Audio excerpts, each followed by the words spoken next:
could be a simple thing that makes your organization a better place for women. It could be, hey, sometimes my kids call in, from school sick, like I need more flexibility to go pick them up from school or whatever it is. And sit down and listen to the experiences that other people are having, and then be open to working through what needs to happen to make changes in your organization that can support the women. Because the more women feel supported in your organization, if this is business we're talking about, you're going to have a better talent pool. You're going to have a more diverse thought in your organization. All of those things will contribute to the success.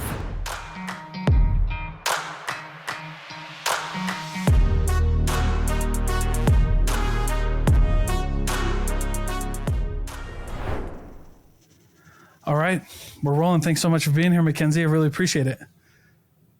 Yeah, I'm excited to have a conversation with you. Thanks, Dalton, for having me. Of course, yeah, long time coming. I want to start the podcast off with a question. You're the CEO, co-founder of Thread Wallets, but there's a pretty unique, from what I've done in my research, there's a pretty unique mission behind Thread and the company, right? To help people, like the goal is carry on and things like that. Can you kind of go into the mission of Thread and what you guys are trying to bring to the world? Yeah, absolutely. So my husband and I'm actually not Thread in 2015, and we sell carry products. So we started with wallets, and then we introduced lanyards, which is kind of a mind-blowing product because it's so simple, but it's like one of our best sellers. So lanyards, chapstick holders, phone cases, AirPod cases. We have bags now.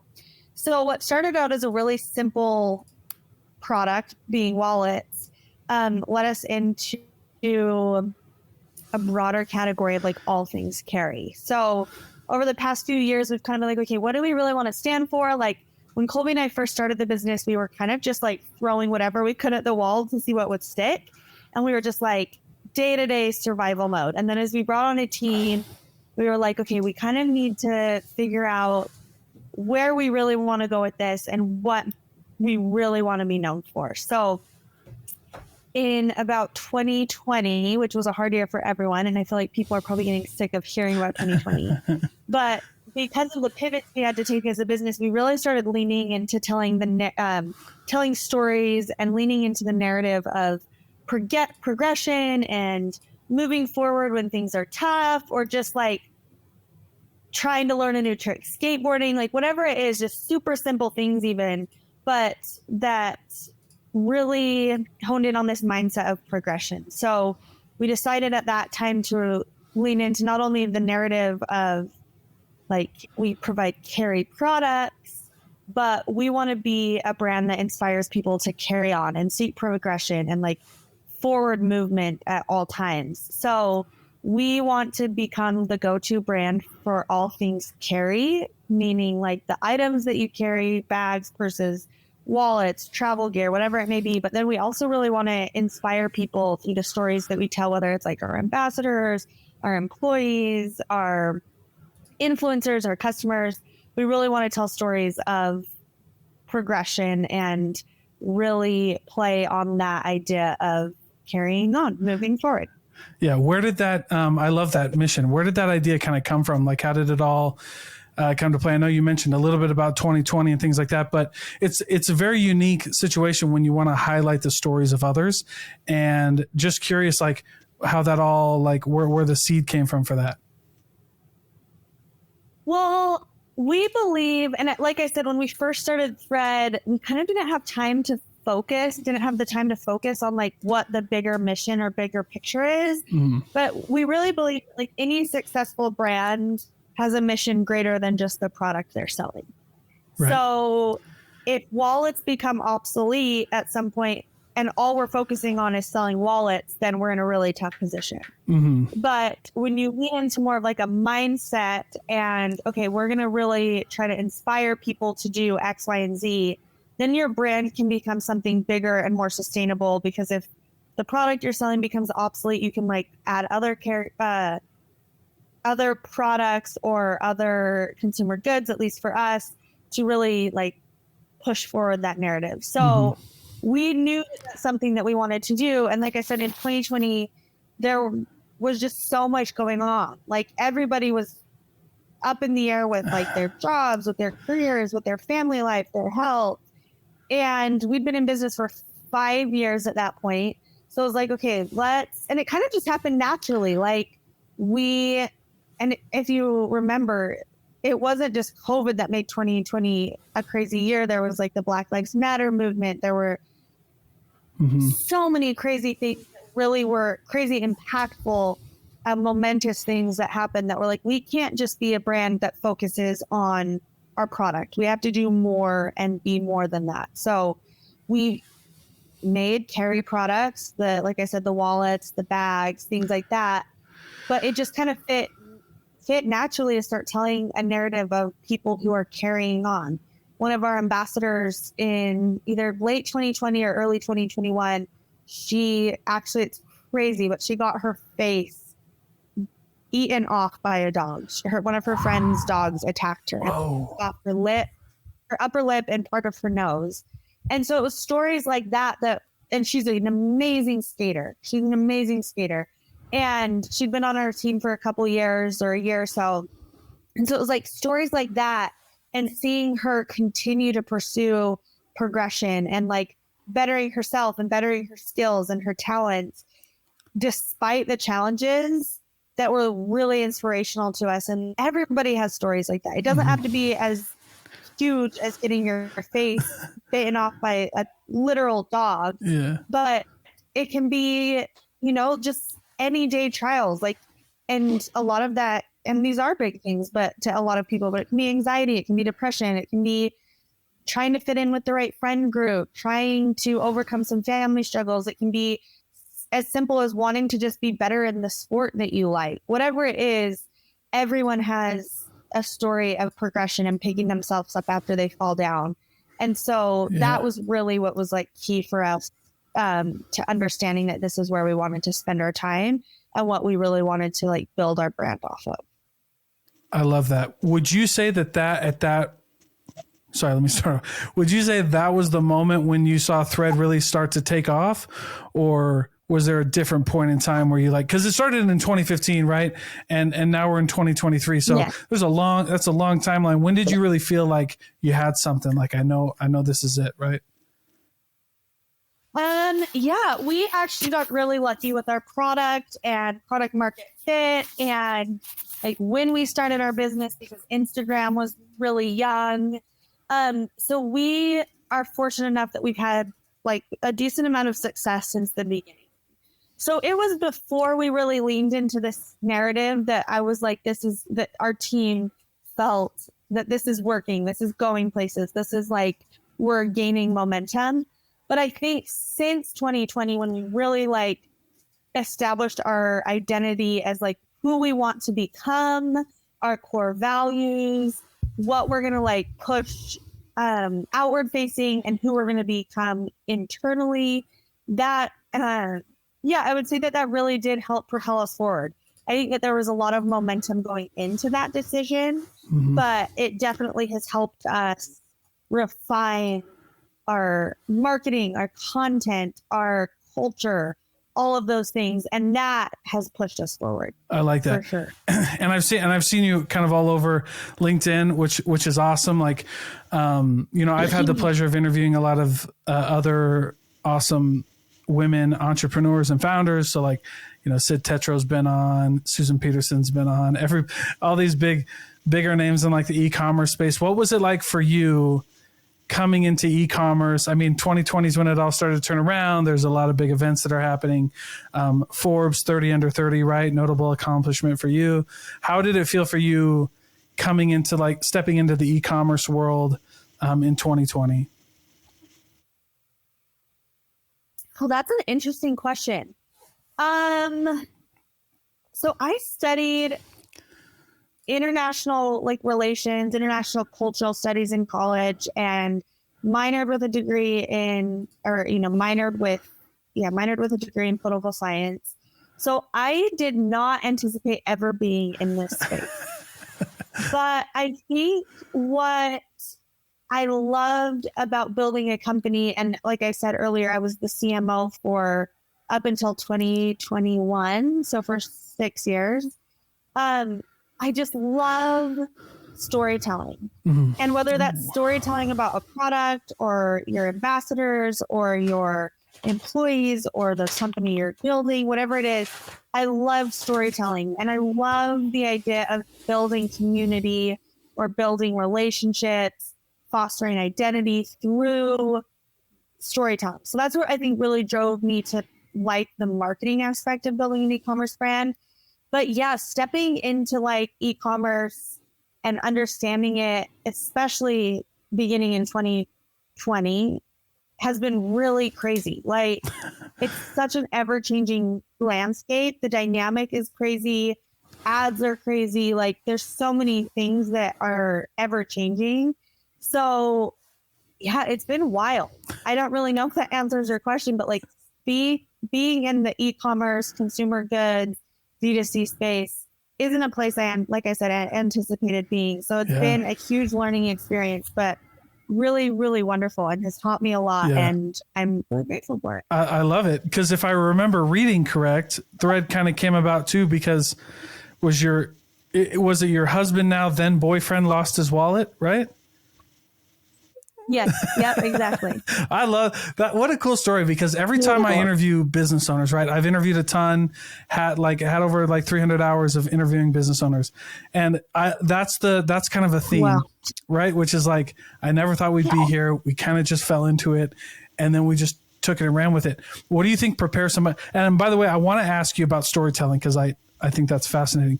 But what do you think prepares somebody to when they see an opportunity to like really feel like, all right, this is what I got to do right now and grab it? What do you feel like prepared you maybe? Yeah, that's an interesting question. I actually was just listening to a podcast about business the other day, and the person being interviewed brought up a really good analogy that I loved. And he talked about how when you're dating, you don't marry the first person you date.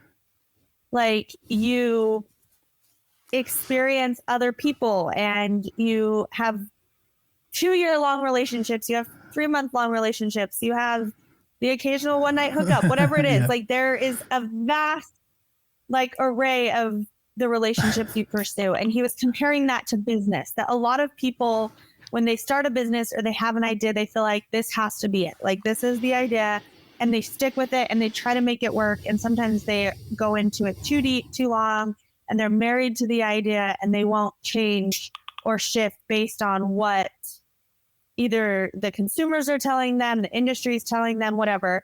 So I really like this idea. If you're preparing to like pursue an idea or start a business, that it's kind of smart to date around, like try different things, experiment with different things.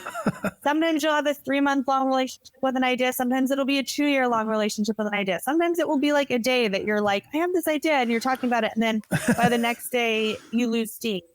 But I really just like the idea that if you have something you want to pursue or a concept that comes to your mind, like just like toy around with it, like give it some time, whether it's a day or a week or a month. Like, I think that that's probably the best advice I give, because I think some people, you're scared to even dive in, and that's not healthy either. You'll never end up getting married if you don't. Maybe some people don't want to get married, but I just really like that analogy. I think it was really fun and entertaining to think about that. So if you have an idea or like a venture you want to pursue, I just say go for it. Just like try to figure out, give yourself time, take it as a relationship, and just really try to understand and the concept and what you want it to become. And I think that's really good advice. I think it's not mine, but I love that analogy. But it's great. And it answers the question perfectly. And you know, what's interesting about the question as well, again, kind of along the similar vein of other entrepreneurs. But what I really love about that concept is it kind of goes against the whole hustle culture thing, right? Which is like, don't quit. Like times are going to get hard. And so this is interesting. I now, you gave the analogy. I thought it was perfect. Did you experience that? Did you try different businesses and maybe go through a couple? Well, yeah. What's really interesting is that in Thread itself, and it kind of comes back to this idea of like embracing failure, learning from failure, is that in Thread itself, there's been many ideas that it's like, let's try this out. Let's try a loyalty program. Let's try this summer adventure, like incentive program, like whatever it is. Like there's so many things that we've tried and it doesn't work. And then we move on to another idea. And so whether it's within the venture that you're starting now, I think testing and exploring and trying new things and giving things legs to move like is really important. But yeah, a big part of our story at the beginning of Thread is that we received funding via a Kickstarter campaign that my husband ran for a class with the idea that this would be soccer socks. So when I was dating my husband, he was playing soccer at BYU Provo. He was an amazing athlete, was getting offers to play professional. And him and his buddy had recognized that a lot of teams are like in head to toe gear from Adidas or Nikes, but then their socks are just like mismatched, who cares, whatever. So he's like, we should own the soccer sock category, like, and design really cool soccer socks for like teams and clubs and whatever it is. And so they had a huge order. They put in an order in China for, I think it was probably like $5,000 worth of these like custom socks. But to fund that, they put together the Kickstarter idea because we had developed out this elastic wallet to meet our own needs because my husband had lost his wallet. He had been using a rubber band.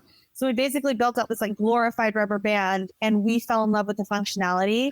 And within a couple of weeks, we started noticing that other people were falling in love with the functionality. And that's what was selling.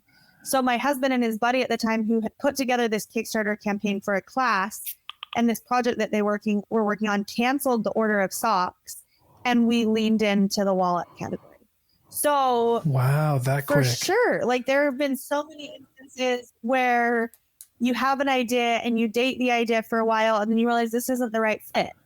I'm going to pivot. And we did. And now it's been 8 years and, you know, we're really glad that we listened to the feedback that we were receiving, because if we were pursuing soccer socks and Stance just a few years later came out with like all the NBA and the golf and the baseball and the soccer, like they did it. And we wouldn't have succeeded if we were competing against a brand that already had this huge established identity and network. So yeah, that I think is a very specific example that answers that question. Yeah. And what's interesting is, again, it's just kind of like the opposite of what you hear, like if you pay attention to the wrong YouTube channels, right? Which is like, keep going, you can do it. But I think there's some realism in that, right? Which is like, hey, we need to find out what we're really good at. And, you know, cause I did the same thing. Like I have a little sales mastermind course and I was like, look, if I go up against Grant Cardone or Jeb Blunt, like I'm not going to make it. Right. So I need to like figure out how to make this work for me. And that means like changing up some of the things that I loved about selling, right. In sales courses, but it's super interesting there. Now, kind of to go back just a little bit, I'm fascinated with this idea of stories, right? I feel like we kind of get caught on LinkedIn or like in the business world between like a buzzword and like an actual principle, right? So like for a long time for me, until I interviewed Sid Tetro, value was a buzzword. Then she taught me about what it really was. And so storytelling, like I think we've all got the importance of storytelling, like why it's important, but like, I want to know for you, like, are there some specific elements that need to go into a paragraph that make it a story that makes it different from like, you know, like a product description, or different from from a caption or something like that? What's, you know, cause there's obviously gotta be a difference, and maybe sometimes it's the same, but like, you know what I mean? Yeah. Well, I think when you're just selling a product, you focus on like the features, the functionality. And if you're a consumer goods brand like us, there's going to be a mix, right? You're going to be focusing on the product that you're selling, but you're also going to be focusing on the deeper meaning. So a lot of the stories that we tell are surrounded by, okay, leave the product aside and let's just focus on this person who is doing something really cool and progressing in a really cool way. For example, back to our athlete, Brooklyn, who got her face bitten off by a dog. Like that's a story that you don't even need to focus on the product. like leave the product out of that. You just focus on the person. And I think there's a lot of power in that. But then I think there's ways in which we can connect the two. Like our products literally help you carry on. Like we believe that our products make your life easier and help you get to where you're going in a more efficient and not productive, but just maybe even fashionable. I don't know, because we're trying to tie self-expression to it. But I think that there's a cool story behind that. Like when you're going somewhere, whether it's on a trip or you're learning how to skateboard and you're picking up the skateboard for the first time and you're learning how to ollie, like our products are going to be there helping you get to that point quicker or just get you to where you're going the way that you need it to. Our bags, our wallets, whatever it is. So I think storytelling, like you really have to sit down and look at the individual story. What is it with Brooklyn? Or whether it's like, okay, we're going to tell our, like, I'm trying to think what our last narrative was for one of our collection launches. I can't even remember, but you pick like what you're going to focus on and then you build from there. Like, okay, our story with Brooklyn, we're going to leave the product out of it. We're going to just really focus on her and the person behind it. Okay, this person, let's focus on like Jeremy Carter is a surfer on our team. And when he goes surfing, he carries our bags with his stuff in it because that is a small way that he can put his keys, his phone, and his wallet into a bag to go surfing to this, like on his e-bike. So we're telling a story that includes the product. So I think it's just really like thinking about what you want from the story.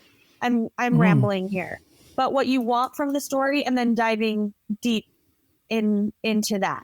And sometimes you have to think, okay, what would the consumer, what would our audience want from this story?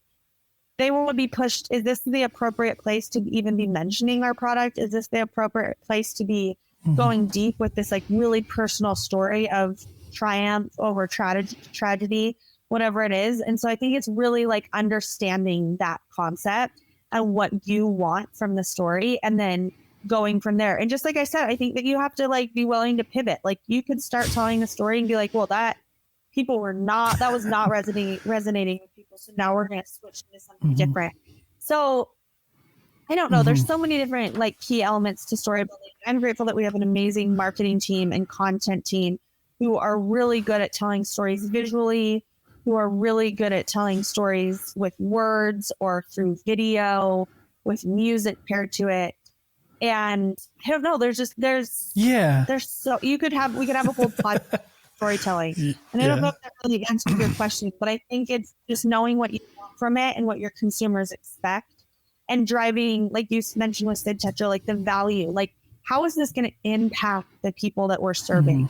And a lot of times today, I think that's really bringing in the personal element to it and leaving out the product because people are being pushed ads and product and services all the time on social media, on TikTok, on email, on SMS. Like some of our best performing emails are when we leave the product out of it completely. And it's like telling a story about one of our ambassadors or, hey, let's connect with this person and watch as they're shaping this board. Like we did a series about like shaping a surfboard and like what that meant. And so there's just, I don't know. There's so much to it, but I think that it's really diving into the personal element of storytelling and giving people a reason to resonate with your brand outside of the product. Because there might be people who've never purchased your product, but if you're telling these like really personal stories, they might resonate with your brand before they buy something from you at all. Yeah, you know what? While you were telling that story, I was just thinking of an Apple commercial that I saw the other day, and the only reason I remember it was an Apple commercial was because their logo came on at the end. But like the whole thing was just like somebody riding their bike or whatever. I never saw a computer, never saw an Apple Watch, never saw the phone.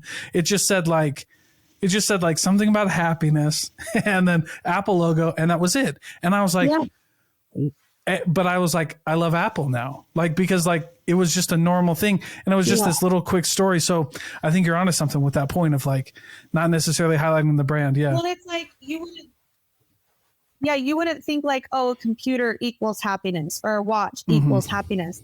But when I think of Apple, I'm like, their products make my life significantly more convenient And that equals happiness. Like that makes my life more happy. When I can get in touch with my husband quickly, when I can respond to a message really quickly, when I can monitor my health habits quickly, like those things bring value to my life. And so I think that you go back, maybe everyone needs to go listen to that your podcast with Sid to understand value. But with your storytelling, I think that you really need to understand the value you're trying to bring. I think to your so. audience. But yeah, Sid did great. I was super humbled to be on that one. This is always very humbling for me. Yeah. Even to be on a podcast with you, like I just learn so much every time. And every day I get to break through with these interviews. I get to break a little bit of that shell that everybody puts around themselves. Like, I can't do a business. I can't do this. And it's like, no, actually we all just like, two comments, because one of them was like, my wrestling coach always used to say, like, we used to be like, who are we wrestling and stuff like that. And he goes, I know actually the most important thing about the person you're going to wrestle next. And we're like, what? And thinking it's going to be some big thing. And he goes, he puts his pants on one leg at a time, just like you. He's like, forget about you know what I mean? Yeah, I'm like, right? Holy cow, and it always, it always made us a little, cause we were young and hot headed or whatever. So a little bit, it's a little upset, but we were like, but now I get it though. I'm like, yeah, there's just, we can do this, right? Yeah. Oh, yeah. I also. That's awesome. I like that. Yeah. Everyone puts their hands on one leg at a time. Right. And it's, and it was just that. Yeah. You're just like, it was the meaning of like, I don't know what you want me to tell you, man. He just puts his pants on one leg at a time. Like, get out there. What are you going to do? If you didn't, that would be a really incredible thing. Like I've tried with my kids to jump into pants when I'm holding them, and I'm like, that's right. It's all good. I love that. Yes, absolutely. And then we were talking about happiness. So I was at a conference over the weekend with Ed Milet, who just said, like, you need to figure out how to like position your brand to sell happiness. Like, he used McDonald's, which I thought was a wild comparison, but somehow he made it work. And I was like, oh yeah, but it's back to what you're talking about. Like, it's like this happiness, like people are enjoying themselves, because we do, we just get caught up, especially now. Like, I feel like 2023 is going to, I feel like 2020 maybe didn't even just start. Maybe it's like we're still going, because it's going to be wild. Right. But like, what do you focus on, like happiness, like the value that you can bring to people, and like happiness has different paths. And I really enjoy that about that. Now, I kind of only want to shift gears just a little bit. Cause I've had people like Robin Cohen on, Tanya, Susan, everybody who's been really impactful. And I'm a girl dad, so I love to talk about women in business, and I love. Yeah. And so I love to, along with my wife, I love to bring other people into her life. So tell me about your experience as a woman in business. How have you succeeded? Were there any kind of roadblocks? Like, just your experience and how you kind of navigate this world. Wow. That's really, really, I could dive deep into this topic. But before I move on to that, and I want to get to that, I just want to say on happiness really quick. If you've read it, or if anyone's listening to this, read the book Delivering Happiness by Tony Hsieh, the founder of Zappos. Fantastic book. And his whole thing is like, they sell shoes, but because of their customer experience and how their like motto is to drive memorable, happy experiences for their customers, like they could become an airline for all it matters, and they still would be fulfilling their mission. So I think it's a really good book if you want a book on like product, consumer goods brands that are doing a good job with that element of like delivering happiness. Boom, done. But on to being a woman in business. I am really lucky. I have had and I won't deny it. Like I would be stupid if I were to be like, I can relate to people who are like minorities who've had all these obstacles. Like I have had a very fortunate life. I have had parents and men in my life who believe in me, who propel me forward, who are advocates for me. But I know that's not the case for everybody. And as I've gotten into business and built my company with my husband, I've seen that. As I've dived into understanding, okay, less than 3% of venture capital goes to women-owned businesses. Yeah, that's wild. Like there are crazy. So many like numbers that are working against women, and so I've been blessed with success and people who cheer me on. So I feel like there's a quote. Oh my gosh, I need to look it up really quick because it's so good. I will. Deal. I don't want to. I want to look it up, but then I'm like, I don't want to be pausing my interview for too long. You're fine. But basically, it says like if you have any measure of success, then you've had luck, and if you have luck and success, then you owe, you have a responsibility not just to your gods, but to like every other human on this earth to provide success and luck for them. And so I felt really called to that. Like that quote really resonates with me. Like, okay, we've been really lucky. I feel like we've seen a good amount of success. Like now my job moving forward is to help elevate those who have so many more roadblocks to success and luck than I have had. And more often than not, that's women. And a lot of times that's minority women. So Latin American women, Black women, LGBTQ members of that community.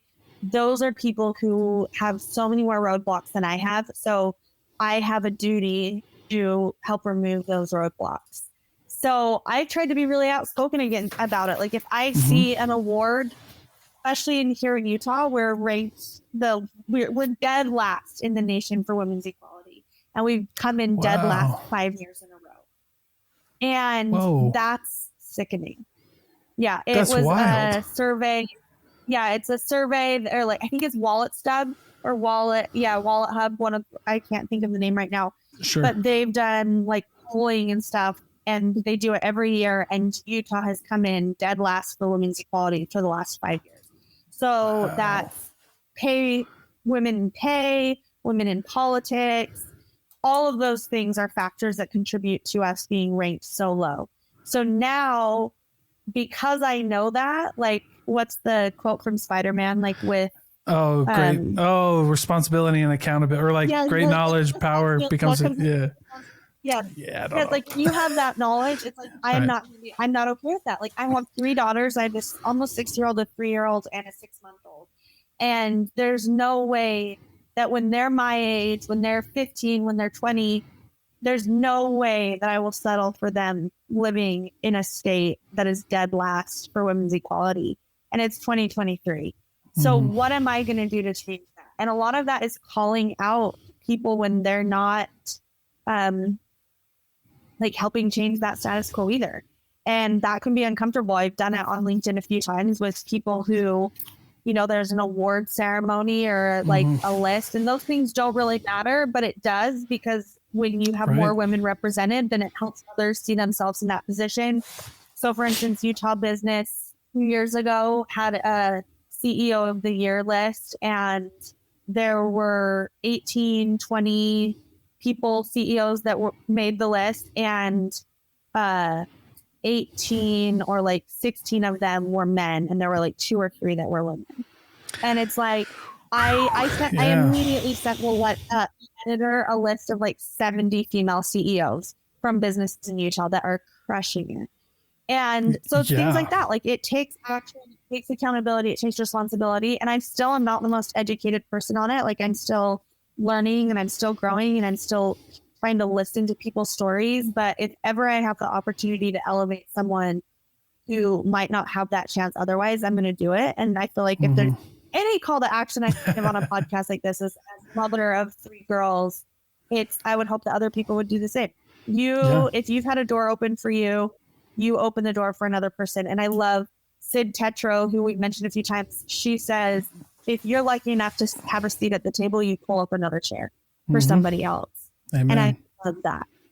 So I think that is a calling to women who are lucky enough to have a seat at the table, but then it's also a calling to all the men who have a seat at the table, which is traditionally more men than women. So it's your responsibility to pull up another chair for a woman, like I said, an individual from the LGBTQ community, whatever it is, it's your responsibility to do that.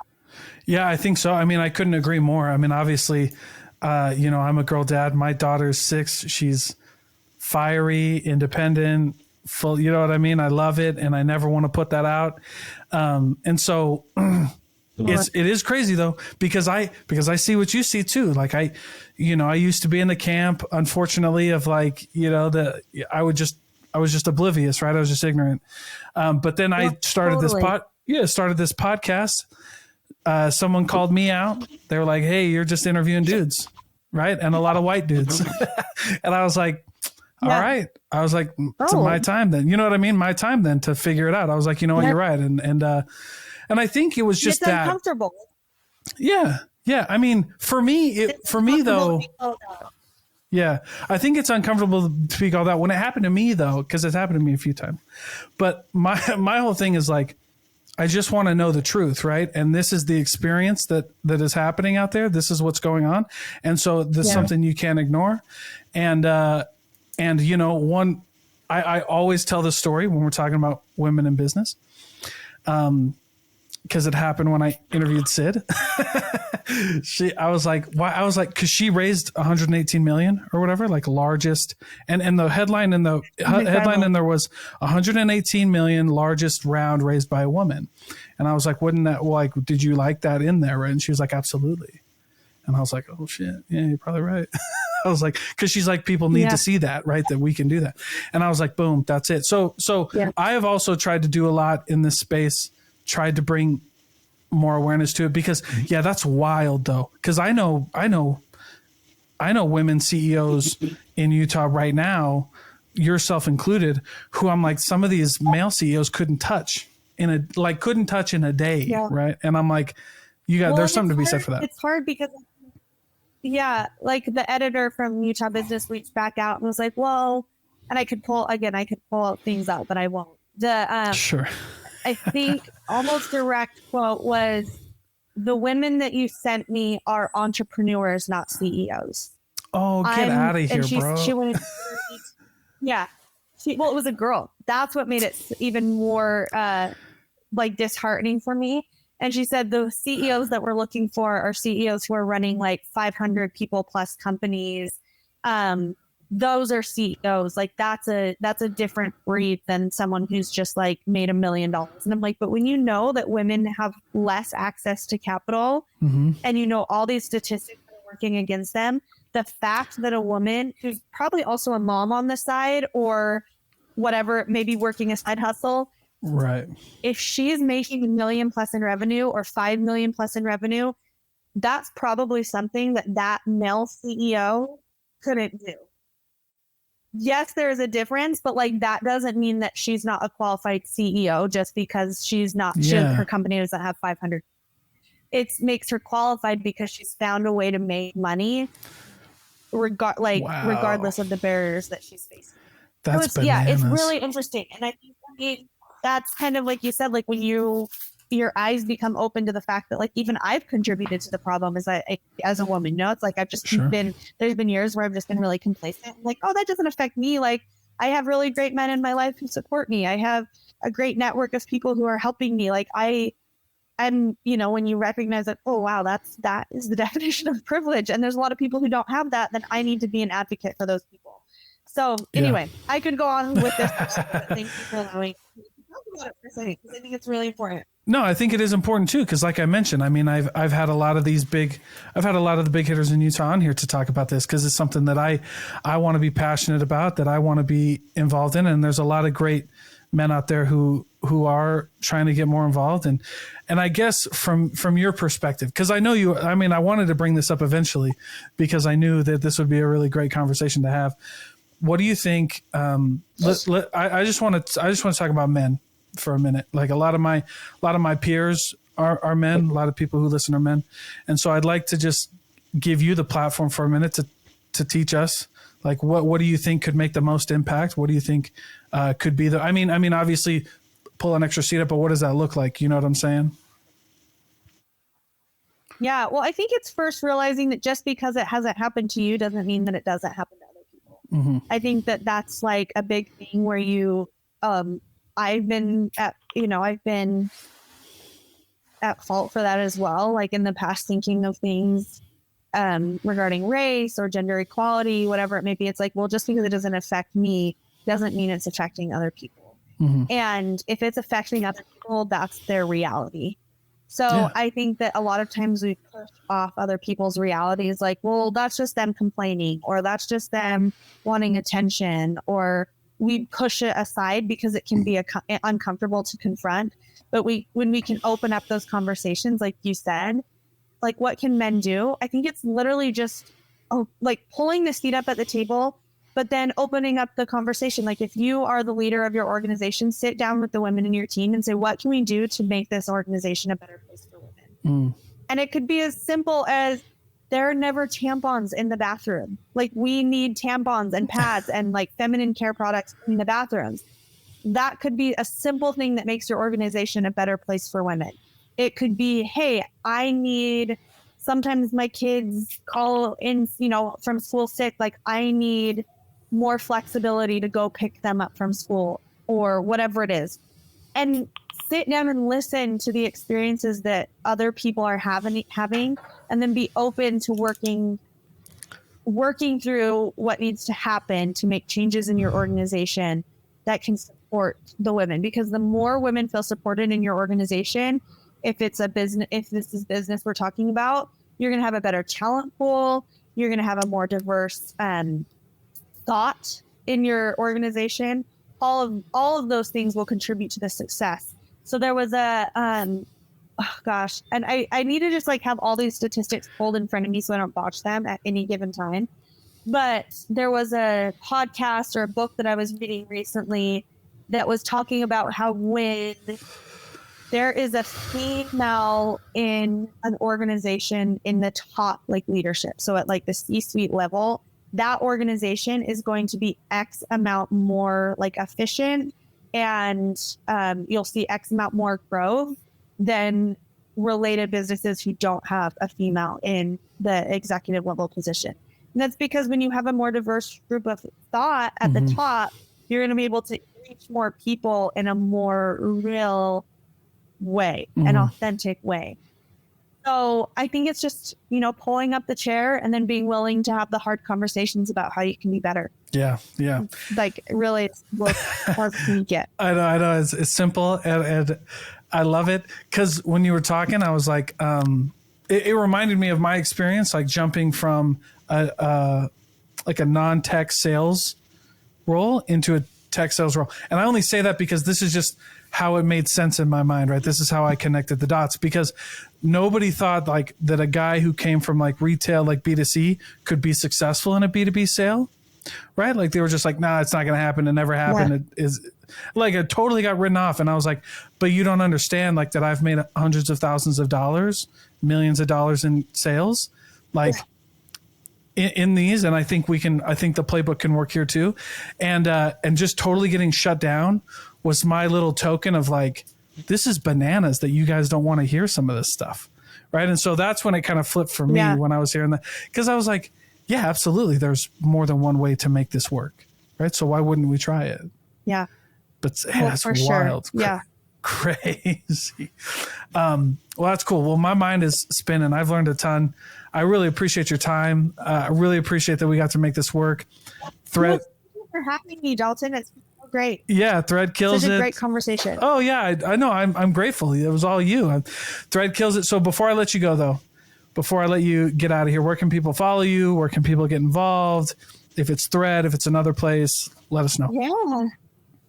You can follow me on LinkedIn, just McKenzie Bauer. My personal Instagram is McKenzie Bauer, but I mean, go check out our company, our website. It's www.threadwallets, like needle and thread wallets.com. And then you can find us on Instagram, thread_wallet. So yeah, come check us out. Come connect with me on LinkedIn. I love meeting new people. Heck yeah. I love it. Thank you, McKenzie.